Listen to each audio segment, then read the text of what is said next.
Hi, everyone. Hi, Erin. I was just awkwardly waving with no sound out of my mouth.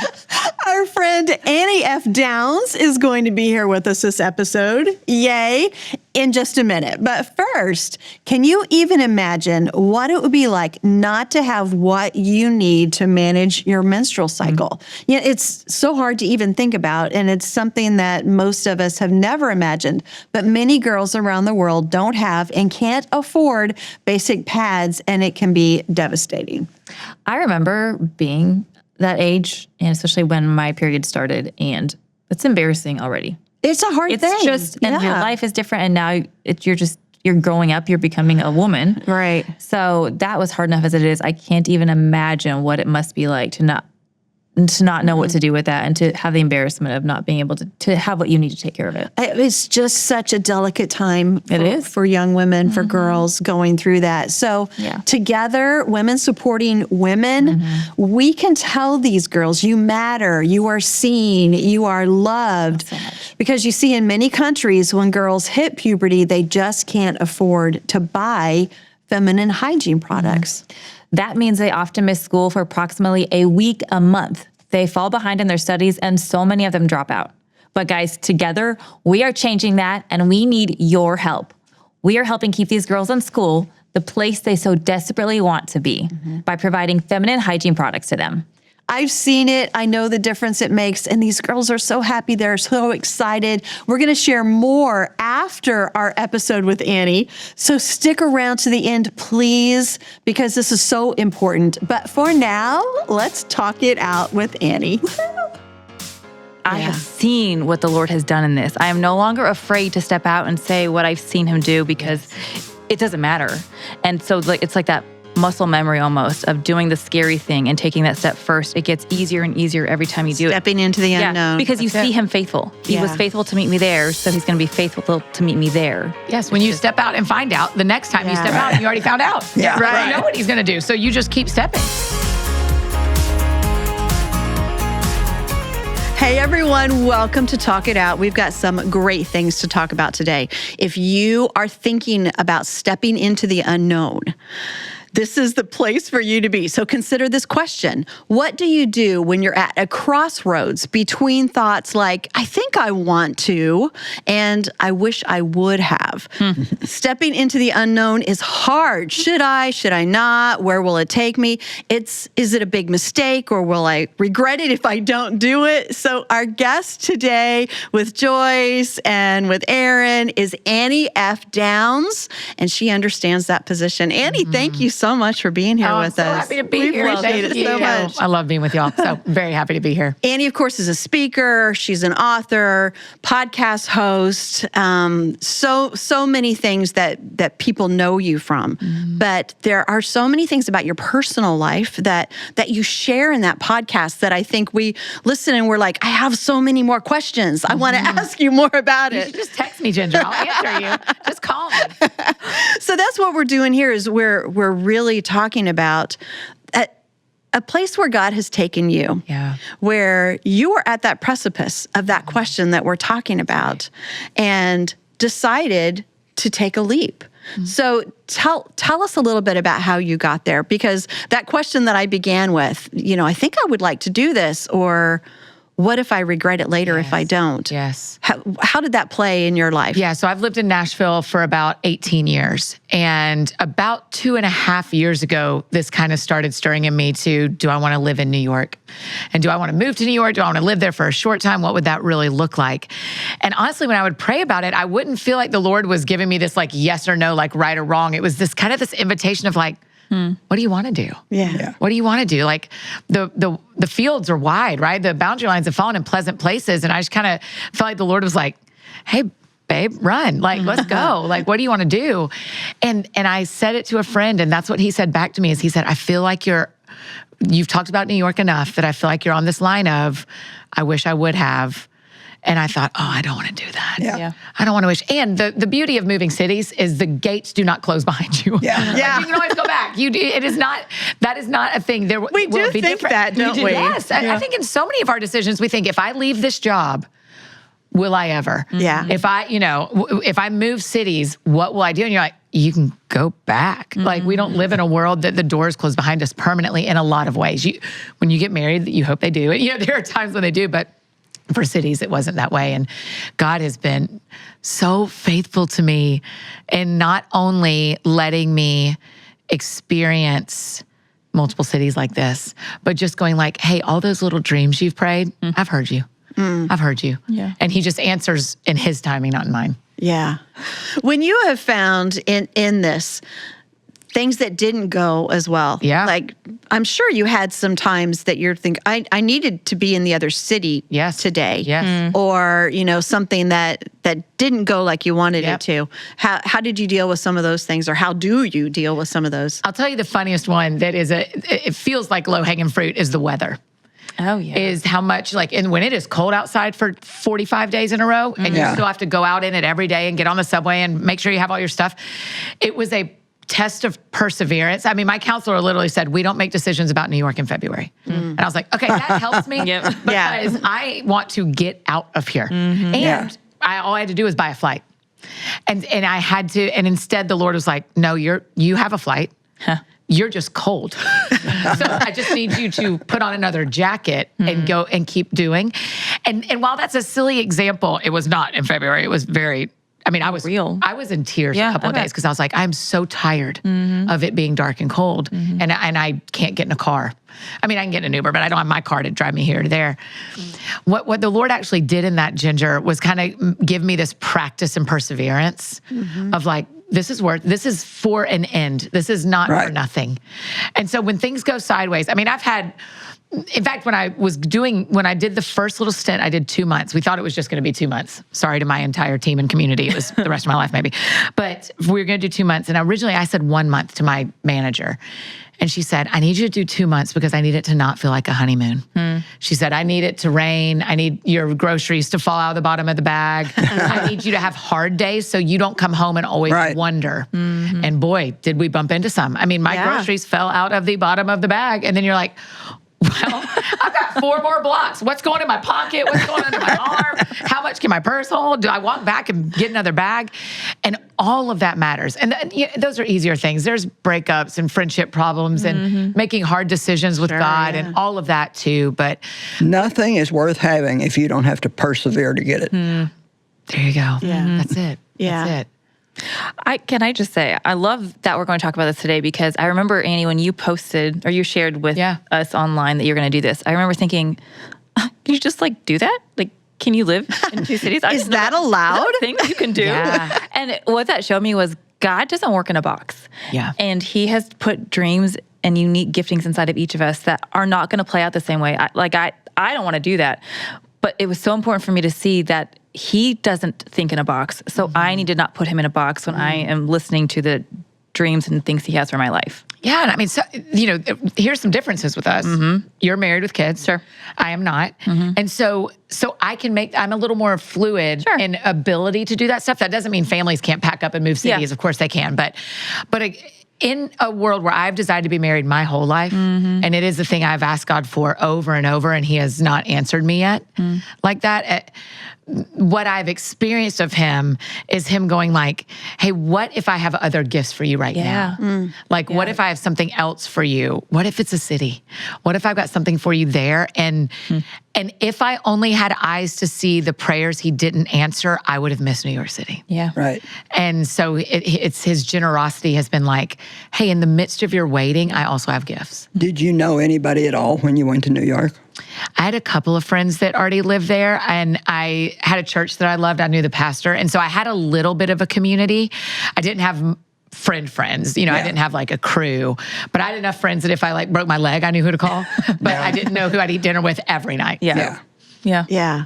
Well, we all have those times, I think, in our life. Yes. We're going to talk a lot about what you went through because it applies to different choices and things that we're asking God for direction on. How might this work?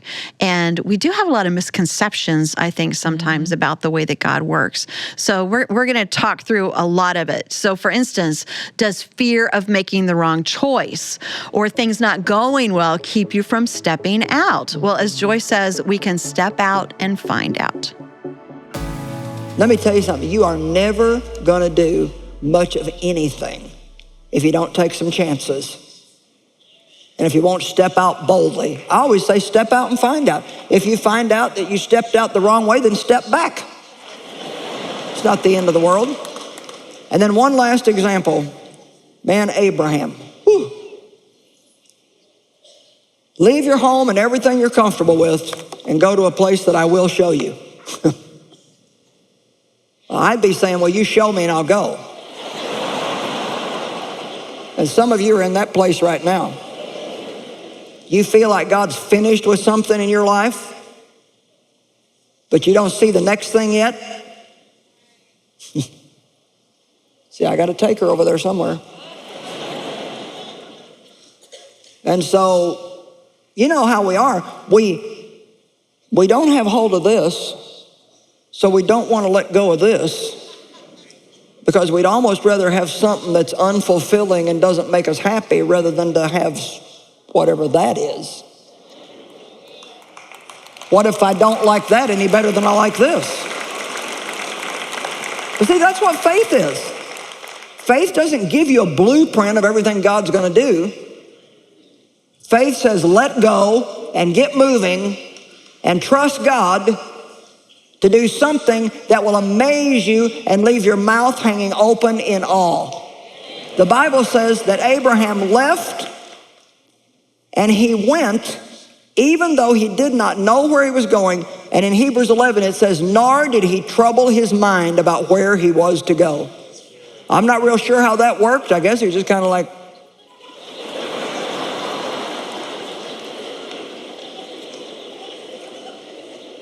you know what? Look at me and let me close with this.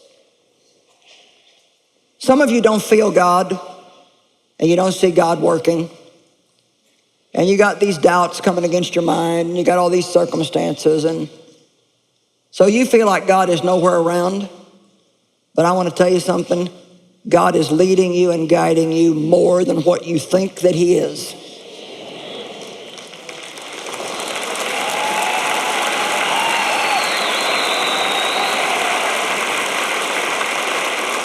And I can promise you, I'm not going to tell you that you're going to end up with exactly what you want. That's a foolish promise to make to people, because maybe what you want isn't what God wants. But I will tell you this, that you will end up where you're supposed to be. And you will end up there at the right time. And it will be better than what you could have ever imagined.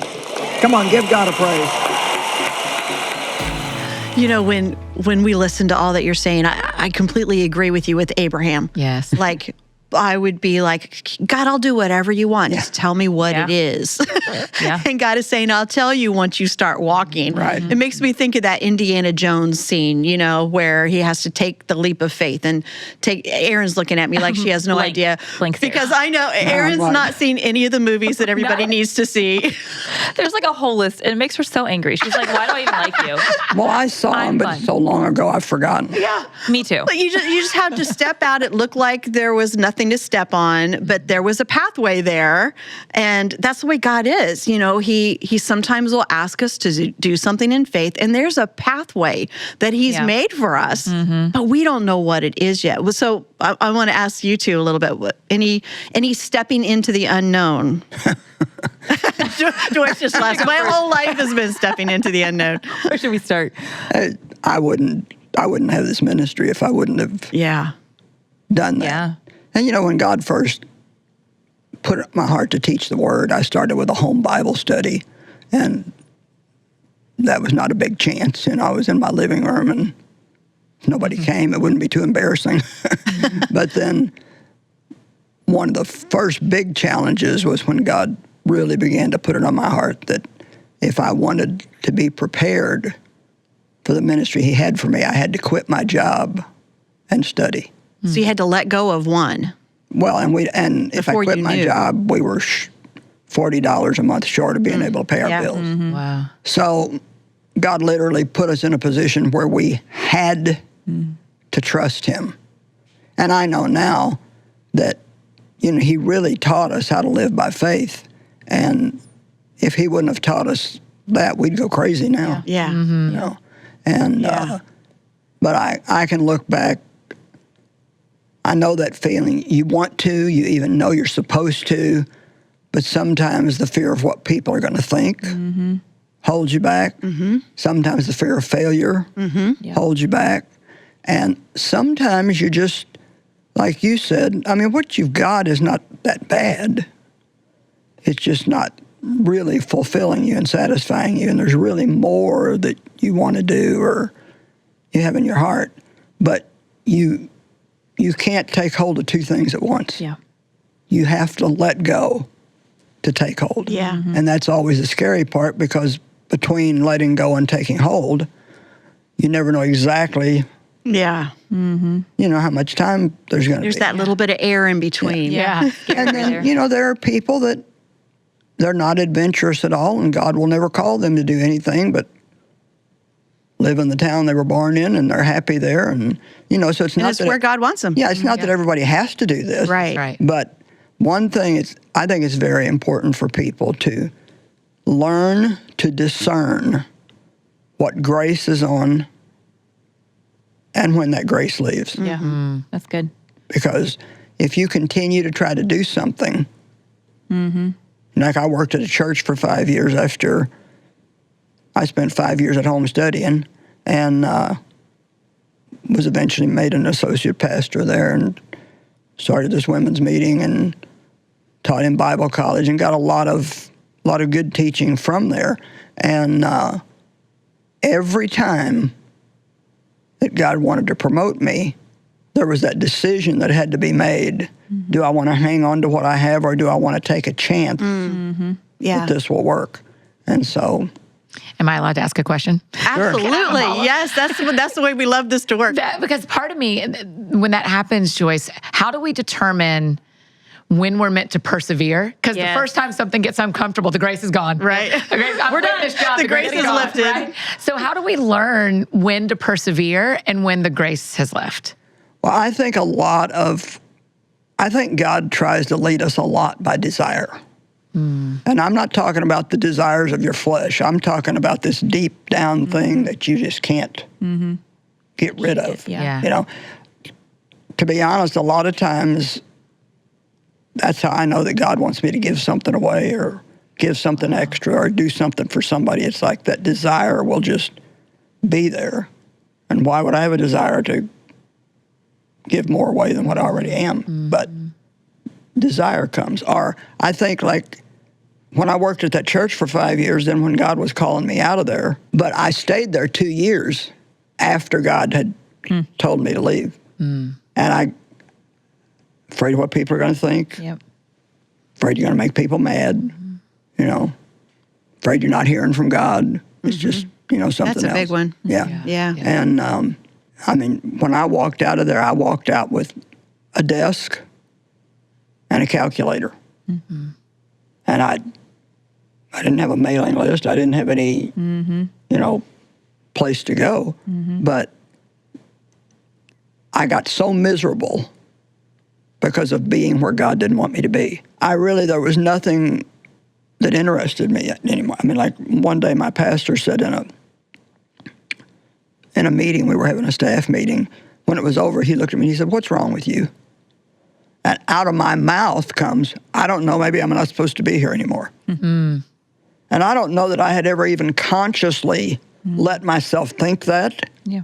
but God spoke to me right out of my own mouth, and he said, "Well, if you don't know, I think you better go home and find out." Yeah. So I went home and told God I was going to fast and pray until he gave me an answer. And he gave me one right away, and I was glad, because I'm not big on fasting. I was glad because I was hungry. I don't eat a lot, but I want to eat what I do eat. And when God does speak to you like that, you know that you know that you know. Yeah. How about you, Erin? Well, I was looking in my Bible this morning, and so I found this card, and it said, first of all, it said my maiden name, Erin Zart, and then 2009. And so I was like, well, that's probably cute. I should read what that says. And it's a note from this lady. I had taken this class. I had just graduated from college, and I was dating Mike, and I lived in Oklahoma. And so I had taken this class about, like, figuring out who you are in Christ. And so she said something about, "I'm so excited for all that God's doing in you. I can't wait to see where he takes you from here. And just this really sweet, uplifting letter. Well, I knew at this time God had put it in my heart, like, you need to move to Missouri. And I didn't have a job. I had a boyfriend in Missouri, but we weren't engaged. I didn't have a job. I had just gotten a job in Oklahoma. And so, but it was like that I knew in my gut, you were to go. And so seeing that this morning, and then now looking ahead all these years and seeing what God has done, like my kids, getting to sit here with you guys, had I not taken that step in 2009, I think it's the great graciousness of God that he doesn't tell you all those things that are coming. That's right. Yeah. Like if I had known then the good things and the really hard things I was going to walk through, I don't know that I would have taken that step. But he's so kind to just do that one thing. I just love that about him. So I feel it's my whole life. It's saying the one yes. If I would take that one much yes. rather step out and find out I really wasn't hearing from God. Because like Annie said, you can step back. Now, maybe I couldn't have went back to work at that church, but, God wasn't going to trash me. He would have done something with me. Yeah. I'd rather do that than get to the end of something and say, oh, I wish I would have. Yeah. Yes. I don't think there's anything worse than knowing you had a chance to do something Yes. and regretting that you didn't do Right. it. Absolutely. I was just talking to Mike about this a couple weeks ago because his job has changed. And so he was leaving here, and he's been here at the ministry for 19 years. And so I preached Joyce to him. I said, Mike, you know what Joyce says about this?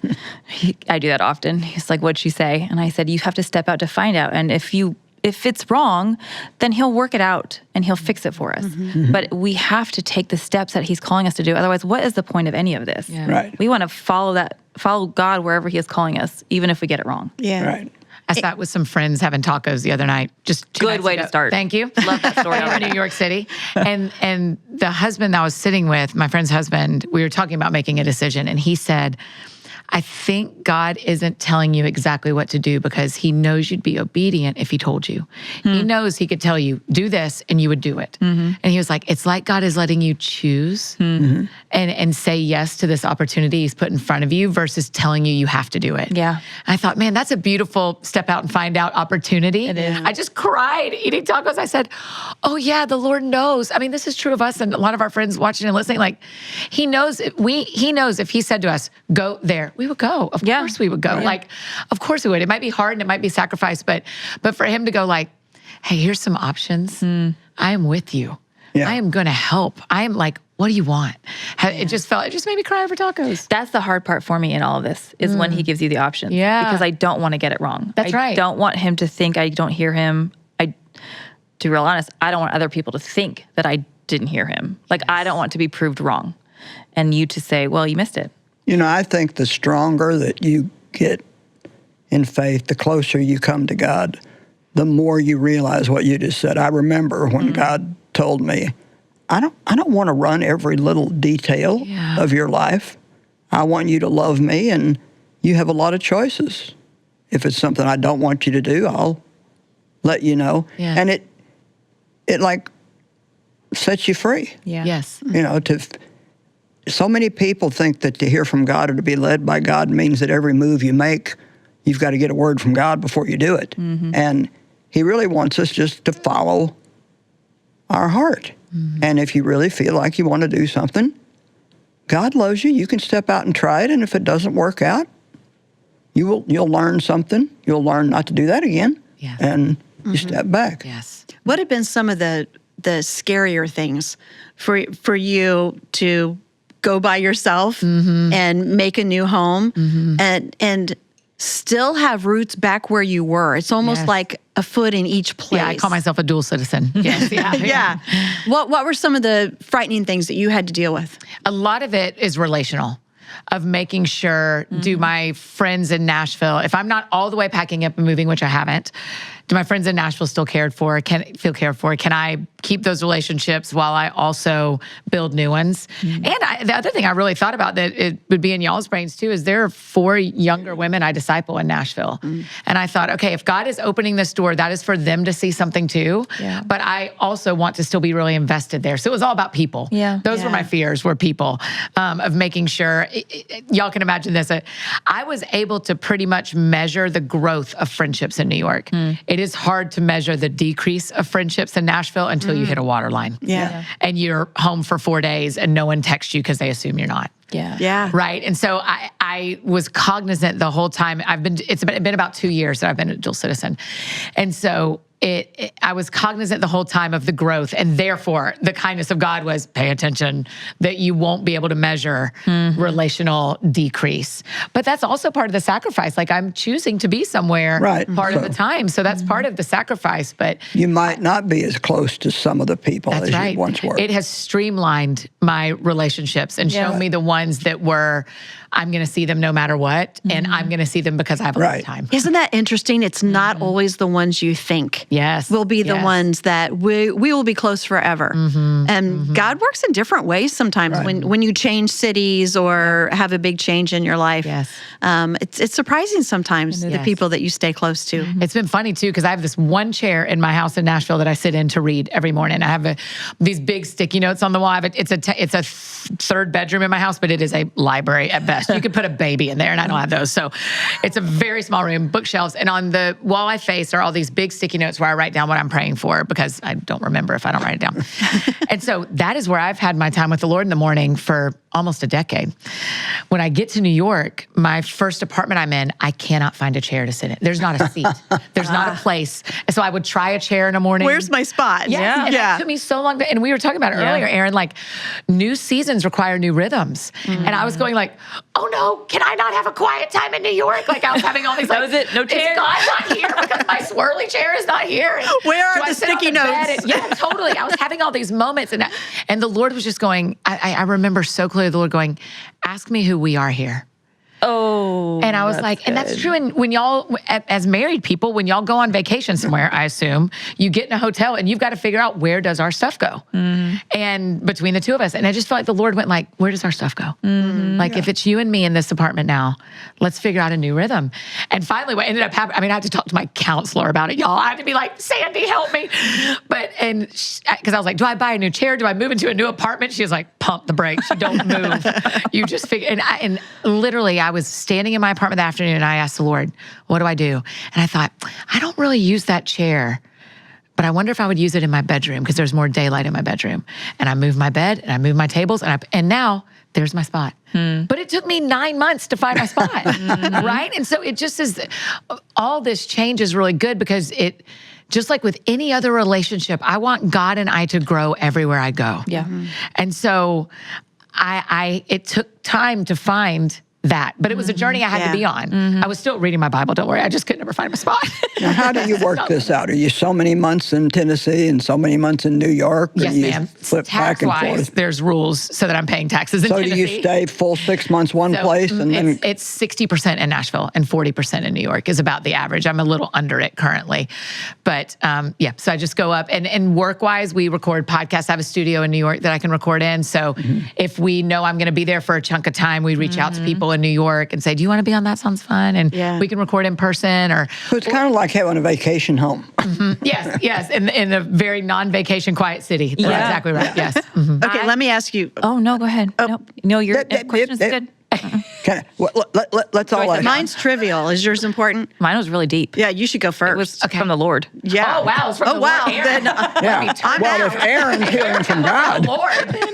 No, this is a lot of pressure.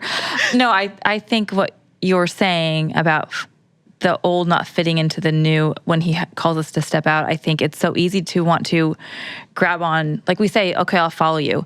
And then we follow and we take that step. And then we're like, well, wait a second, this feels far too uncomfortable. I'd rather go back. So it's not only letting go to make that decision, but it's the letting go once you've made it and like free falling basically, because those small things, it's just a chair, but it's not just a chair. It's my whole life. It's my whole safety in the morning. Yeah. So I think that's an important part of when we step out in faith and trust what he's calling us to do is what do you do with that part? You've done it, and then what? It's not. Well, something that a lot of people don't realize, and I didn't until I went through it and then looked back and somebody told me what it was. When I left the church, I knew that I was supposed to do that. I knew that. But every time I would go to church, I would leave and feel down Yes, it's that part. and depressed. Yes. And so I thought, what did I miss, God? Yes. Yes. You know? And I would miss, like, they were going on an outing. You know, the staff was going on an outing. And I, of course, wasn't invited because I wasn't on the staff anymore. And I no longer had a specified seat to sit in. I just had to go find one like everybody else. And I would just, it was really confusing to me. And a man came to the church that has a prophetic leaning, and he said, don't you realize that you just have soul ties here? Wow. So see, when you, and anything, you could have soul ties to your chair. Right. And that, what I mean by soul ties is your emotions have been caught up in that for a long time. Your mind, you've put your mind on that for a long time. I worked at the church, and that was what my mind was on. That was what I did. That was where my friends were. My emotions were tied up there. And so it takes a while, even if you've done the right thing. You may be doing the right thing and yet missing the old thing. And if you don't understand this, you can make a mistake and run back. Wow. Yeah. Because you think I failed. Yeah. That's right. Like burning the ships. Yeah. You know, that's it's I'm going to make a decision. And what you were saying about finding that spot, it took you time. Yes. But you dug in and you found the spot where God fits into this place. Yes. Because it's not like we go to a new place and God suddenly doesn't fit in there. Right. anymore. Right. That's right. And so I think that's so important to wherever God takes us, He will find you there. Yeah. But we also have to find Him there. Right. Like we have to open our hearts up to say, okay, how do I do this differently? It's like Paul writing from prison. Right. You know, he's in a prison cell. Yes. He found that place with God that he could connect even there. And I think that's hugely important because we do sometimes think, I'm going to miss God. God won't be where I go if I go to the wrong place. Well, it doesn't work that way. Yeah, we just treat life a little bit too much like a video game that you can, that Mario is not going to make it over the gap and land on the other side. Yeah. And God is so much more gracious than that. He wants us to enjoy life, and He wants us to try things, and He wants us to be brave. I mean, that He sets us up to be brave. And we're afraid that we are going to have a door locked behind us that we will never recover. We are going to make a decision that is going to change the entire world so much that we'll never recover. And I think God's just more like, nah, it doesn't work like that. Like, try, and I will catch you. He is the safety net we need. Yeah. I remember this is so stupid, wanting to get my nose pierced. And it's as stupid as it sounds, this story. But I remember thinking, what if I'm not supposed to? And it ruins my chances of something. I remember you asking me these questions while we were there getting it done. Yes, you were there. And I mean, she was seriously. I mean, I was going to say, spoiler alert, I see it. While we were getting it done, you got it done too? Well, Tried to talk her into it. she got her nose pierced. I got a tattoo. So yeah. this is something we did together. So. You come with us next time. Learning in real time. I have people working for me with tattoos. Says the lady with the Yes, tattoo. yeah, right. So in that moment, I remember thinking, also, you probably said you're being stupid. Just get the hole in your nose. I don't think I used those words. No, but that In is your mind, so real, Erin. That is so real for those of us who want to obey God. I get it. Yeah. And I thought, just take it out. Yes. Like, if you're not supposed to have it in here, just remove it. Yes. Okay. So there's freedom, like you're saying. God is not he's not wound as tight. It's me who's wound a little too tight. Yeah. That's right. And We all are, I think. that was a big. We don't have to be so afraid that we're going to make God mad. You know, or so afraid that we're going to displease Him. I believe that if I was getting ready to do something that really was not God's will for my life, I believe He'd stop me. Yes. Yes. Yeah. I mean, Especially when that's our prayer all the time. that's right. Absolutely. The Lord, Yeah. the doors the Lord opens, no one can close, and the doors He closes, no one can open. I heard one man of God say, and he was very experienced, a lot of years in ministry, and I still think about this. He said, I have never one time in all these years I've been in ministry had a big decision to make and have God tell me what to do. Wow. Oh my. Yeah. Wow. He said he was making the point that God wants us to be active and involved, and that He's not trying to control every move that we make, Right. but when we delight in him, Yeah. he gives us the desires of our heart. right. When you want to do what he wants you to do. Exactly. Like this man, I'm sure, wanted to do what God wanted him to do. And I think when you want that, that's where you'll end up. Yeah. But sometimes we shoot our own self in the foot because we're so afraid to make any kind of a move that, what can God say except, okay, stay there and be bored? I think it's so much more about living in that place with God than asking him for an answer to a question. Right. It's like he may not tell me exactly what the answer to this is, but I'm living in this place with God where I'm being directed by the Holy Spirit and I'm being guided. And like a shepherd, nudged back when I need to be nudged back. Yeah. And so when we're just thinking the big questions, we don't think that way. We don't see it as a long game. We just get stopped and think, I don't know what next step to take. And God doesn't want us to be paralyzed like that. Yeah. The parable of the talents comes to mind because however many I've been entrusted with, 1, 2, or 5, the scripture doesn't tell us whether the guy who had 5 actually got up to 12, but by the time the landowner came back, it was down to 10 again. We just don't know the risk that we're taking. Yeah, that's a good point. In between, the only thing that was corrected in that story is the one who didn't try. Yeah. Everything else was, well done, good and faithful servant. But my bet is, now it is a parable, it didn't really happen, but my bet is that the person with the 2 and the person with the 5 didn't make perfect choices, flawless choices all the way through. But then at the end, he says, oh, well done. Yeah. It's the one who didn't try. I just don't want to not try. That is not I want the Lord to be like, girl, you are a lot to handle, but thanks for trying. That's what I want. Yeah. Let me ask you some questions. Okay. These are very, very important questions. Okay, I'm ready. All right. You guys can answer too if you want, because Please. I don't know the pressure. There's too But much you out really there. want the answers from her. So I'm going to be quiet. Okay, I'm thinking breakfast. Biscuits or bagels? Because that's In New Nashville York, or New York. Yeah, I'm going to go bagels. What are y'all leaning toward? Oh, I would go bagel for sure. Yeah. But I've never had a New York bagel. I know. Ma'am, it's about the water. That's what I've heard. Is that true? The water. It makes them Really? different. And if you're in Nashville, the If you biscuits don't are everywhere think and they're I'm putting so one good. in the mail to you when I get home tomorrow morning. Don't lie to me. I am not lying. I am not lying. Well, I have no problem. I wouldn't eat the bagel or the biscuit. Too many carbs. Too many carbs. That's right. All right. I'll eat yours. Got you. Country concert or Broadway show? That's a hard one. Now, she's going to make somebody mad here either way. Well, Thursday night of this week, I'm going to a country concert in New York City. I'm going to a Russell Dickerson. See, you found a way. I love that. They're 2 different goals, right? When you, especially the cool thing, I'm sure y'all have heard scuttle of this. The cool thing that's happening right now on Broadway is a lot of people of faith are stepping into important roles. Wow. And a lot of people are coming to faith. It is a beautiful That's community to amazing. watch. Yeah. So just about any show you sit down, you get to see everyone doing what God has uniquely created them to do. Everyone doesn't know that. Yeah. But you're also watching some faith people. I'm thinking of Dawn Cherie Wilkerson's brother is in a show right now. And I just watched Des. I was like, that man is living in what God has made him to do, and he knows it. Yeah. So Broadway shows scratch that itch for me, the live of it all, and the watching people create to do something I don't do.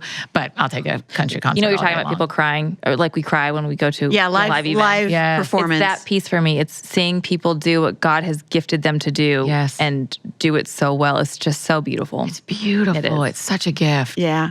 What's your answer? Country concert or Broadway show? Oh, Broadway show. Yeah, okay. Yeah. And no offense to wonderful people who love country music. I am just not one of them. Okay.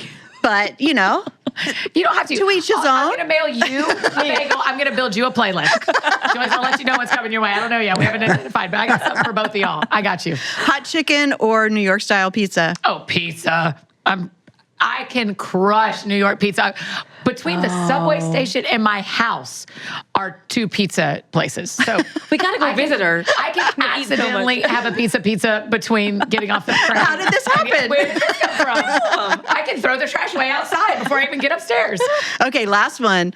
Southern hospitality or the city that never sleeps? Oh, The best thing I get to tell you is the people of New York are so much kinder than anybody knows. And so they want to help you. They see you. They care. If they see someone lost on the sidewalk looking at their phone, they'll stop and ask for help. I was walking down the street, Insta-storying while I'm walking, and all of a sudden I hear a woman yell, "Watch out!" And I look down, and a dog pile was right there. And I was like, I yelled back, "Not all heroes wear capes." And so what I will tell you is I'm very thankful for Southern hospitality. What I'm experiencing in the city that never sleeps is that hospitality is about who you are, not where you live. Yeah. And New York offers that. And God is doing something in that city.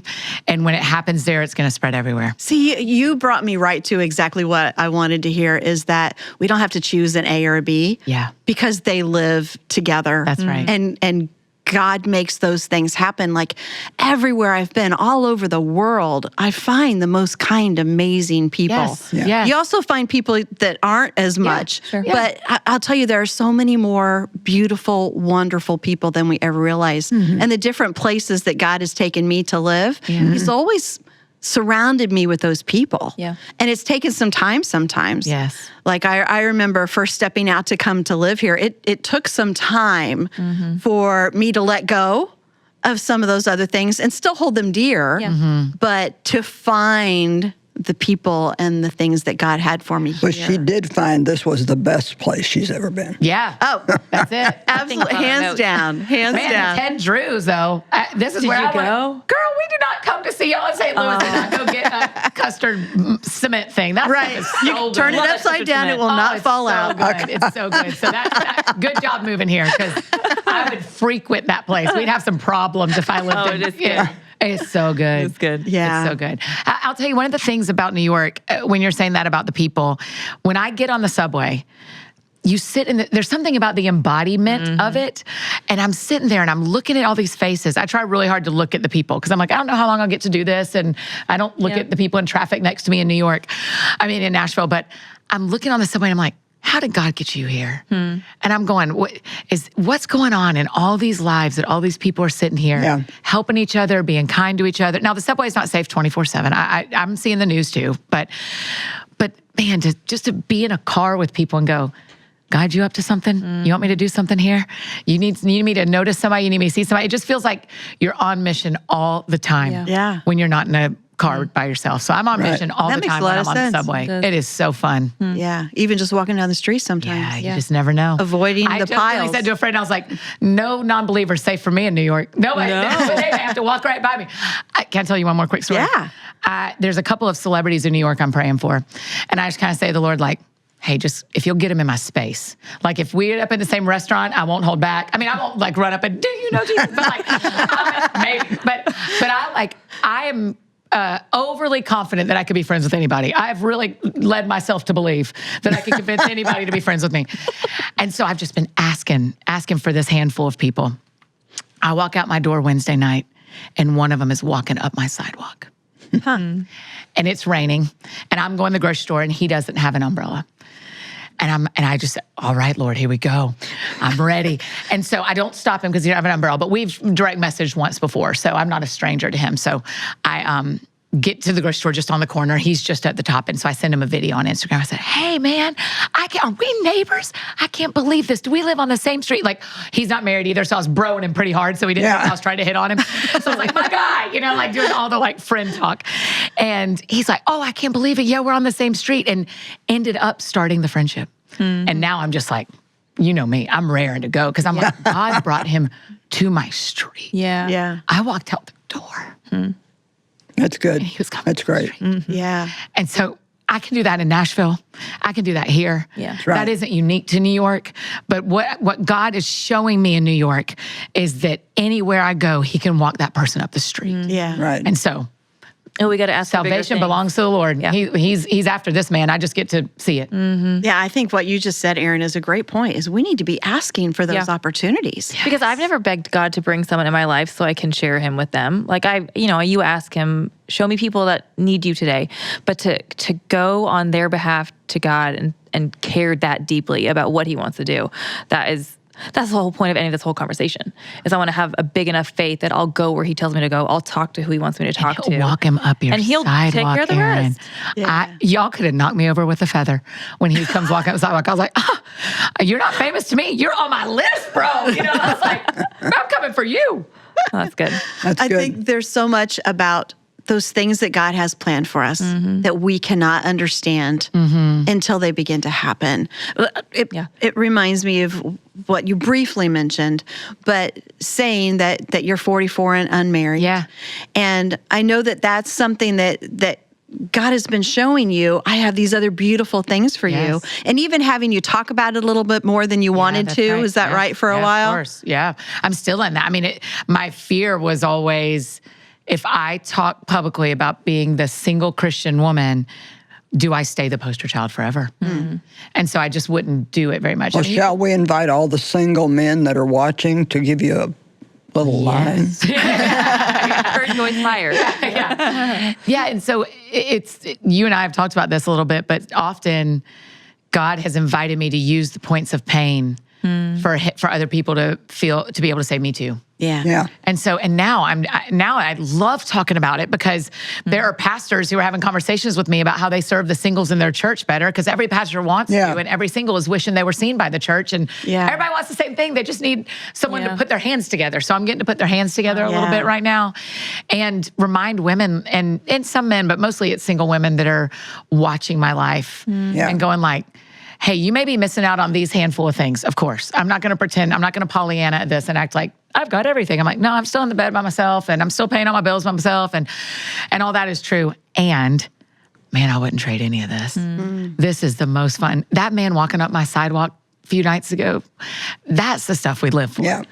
God will meet every one of my needs. And I'll tell you, Isaiah says he's your husband. Isaiah says God is your husband. And so there are times where if I can't make a decision, or if I am under budget, or if I am stressed or sad, I will say, I think I know what a good husband would do here. Would you do that? Would you be my good husband here? Because scripture says you are, and y'all, he has done it. He has been. One day when I get married, I will still tell y'all the best husband I've ever had, I had my whole life. Wow. The Lord has been everything to me. It's really good. And that will be true when I get married too. That will be true. I know exactly what you mean about not wanting to be the poster child for something. I want God to use me in every way. I know you've said the exact same thing. God, use me however you want. But I remember saying, except for maybe this one, if you don't mind, I would like to leave it off the list. Yes. Like for Can me, I keep that off the plate? Yeah. It was what my husband and I went through with his addiction to pornography. I don't want to be the pornography girl who's talking about that. And yet, God has brought me to talk about it because it's so important for many, many other women who have gone through that same heartbreak. And God doesn't waste our pain. And so I think whenever we are willing to say, okay, God, that's not what I thought I wanted, but if it's what you want, I will not tell you no. That's when God takes it and not only uses it to help other people, but shows us a beauty in what he's doing that says, this is why I want you to do it. It's for you. It's for them. It's not just to keep that pain alive in your life. It's because there's so much in it that I want to do through it. That's right. And so I get that. It's like, maybe leave me out of this one, but I'll do anything else. That's right. What's interesting when you say that, so we share a similar story. And so when Mike and I first shared our story, that was super scary. Like, we knew we were called to share it. That was very scary, but we did it. And then we kept sharing, and it kept getting easier. And so I was talking to a girl in our neighborhood one day, and she was telling me something about her marriage. And so I had seen God do so much, and I was getting comfortable sharing it. I'm just there on the street saying, Mike I found out about his addiction to pornography, and just kept going.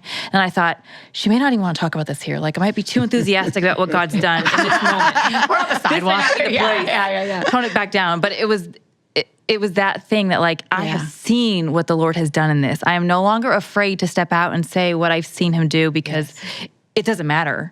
And so it's like that muscle memory almost of doing the scary thing and taking that step first. It gets easier and easier every time you do it. Stepping into the unknown. Because you see him faithful. He was faithful to meet me there, so he's going to be faithful to meet me there. Yes, when you step out and find out, the next time you step out, and you already found out. You know what he's going to do, so you just keep stepping. The more experience we have, and Joyce, you say this all the time, the more experience we have in how faithful God is, the easier it is to trust him, to next know time. that even when it's hard, what Yeah. we're doing, it doesn't mean it's always super Yeah. easy, Right. but we can trust him in it because we know who he is. That's right. And I truly, truly believe Romans 8:28 that God works all things out for good if you love him and you want his will. Yeah.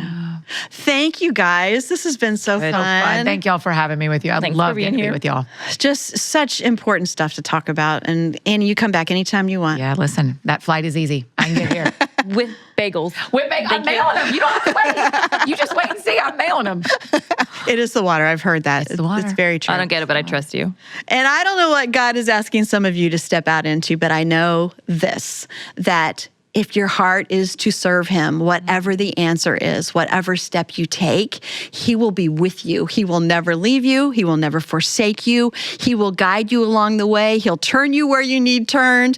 He'll walk you through the hard times and the fear, and you can trust in him because he is faithful. So maybe you've heard some things today that have got you stirred up a little bit, and that question's in your mind. Do I need to do this? Am I going to regret it if I don't? God never wants us to live in regret. That's not what he has for us. So we are just praying that he gives you exactly the faith and the hope and the love to be able to walk through what you need to.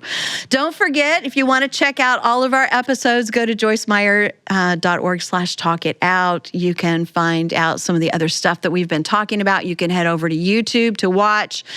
We also have several other episodes that Annie has been on, 24, 25. There's some great ones, and you're going to really enjoy spending time with Annie. Before we had video. Oh, yeah, Yeah, that's right. exactly. That's right. Yeah. A not pretty place. Yeah. Yeah. Check them all out. We'll all have a lot more fun together. And we love you. We'll see you next time again, right here at the Pink Couch. We love it so much when Annie Downs comes to visit us. It's so good always to fun. see her. It is. Yeah. It's also really comforting to know that however life shifts, God is not surprised. In fact, he's right here with us. We just have to take it one step at a time. Now, for more on our Hygiene Project announcement, something all of us can take small steps towards reaching our big, big goal this August.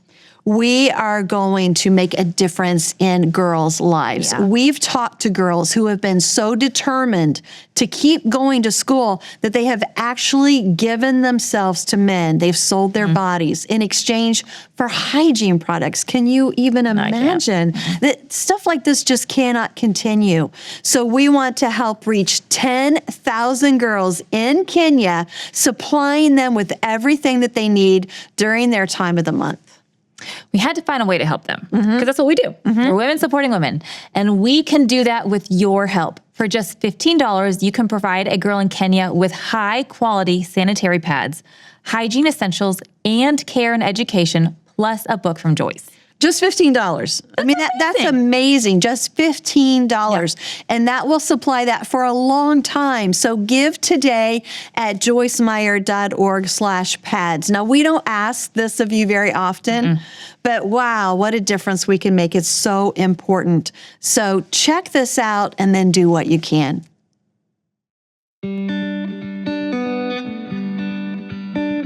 You know, every time we get to come to a place like this, we're here in Kenya, I am amazed at what God does. And especially when you think maybe you've seen it all, and then you come and once again you meet beautiful new people who have so much to share. And what we're doing here in Kenya with the menstrual hygiene program is incredible. I'm just so excited that I get to be part of it, that you get to be part of it. We are bringing pads into schools for girls to have what they need for their cycle, who otherwise did not. And talking to them, the results are so amazing. Their faces light up. They talk about being confident. They talk about a future that they didn't know was possible before because they were even ashamed of being a woman. We don't want that, and we can make a difference. So being able to have a factory where we create these pads, we actually fabricate them, means that we can help even more people. And the difference that it is making, just sitting here, I gotta tell you, I am astounded. That clicking sound that you hear is not just a factory in operation, it's so much more than that. That is the sound of freedom. It's the sound of education, of confidence, and of hope. Because each click that you hear means that one more sanitary pad is being made for young women here in Kenya. It means that these young girls are going to have what they need to continue their education, for their confidence to grow. When we don't have those needs as women, you can only imagine the devastation that that produces. But every click that you hear right now is the sound of another young girl getting what she needs. And it's the sound of Jesus' love reaching out to her as well. Project Girl is making a difference around the world in so many ways. And you're all part of it.